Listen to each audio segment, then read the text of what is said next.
ইয়ামিন, আজকে সারাদিন ঘুরবো। কি কি খাবা বলো তো? চিপস?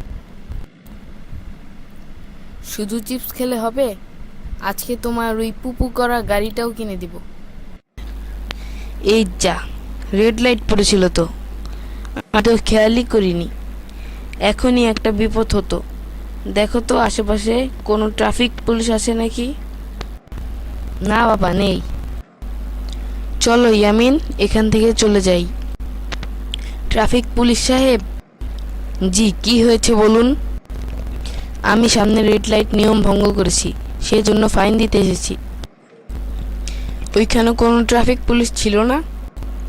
ছিল না, আমি খুঁজেছিলাম।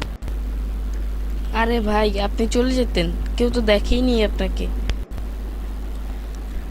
একজন দেখেছে, আমার ছেলে। আমি এখন যা শিখাবো তাই তো শিখবে স্যার। বাহ ভাই বাহ, আপনার মতন মানুষ খুব কমই দেখেছি আমি। স্যার, আমার ফাইনটা কত হয়েছে? জি, 100 টাকা। চলো ইয়ামিন, আমরা আমাদের গন্তব্যে যাই। আজকে কি খাবে তুমি? চলো বাবা, আজকে ডলফিনের বিরিয়ানি খাবো আমি। ঠিক আছে, চলো। চলো ইয়ামিন, বাসায় যাই। পানির নিচে ডলফিন দাদা জঙ্গলের মতন, হে দাদা জঙ্গলের মতন। বিরিয়ানি খেতে কেমন হয়েছিল? অনেক ইয়ামিন হইছে।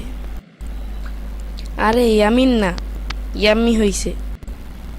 পানির নিচে ডলফিন দাদা জঙ্গলের মতন, হে দাদা জঙ্গলের মতন।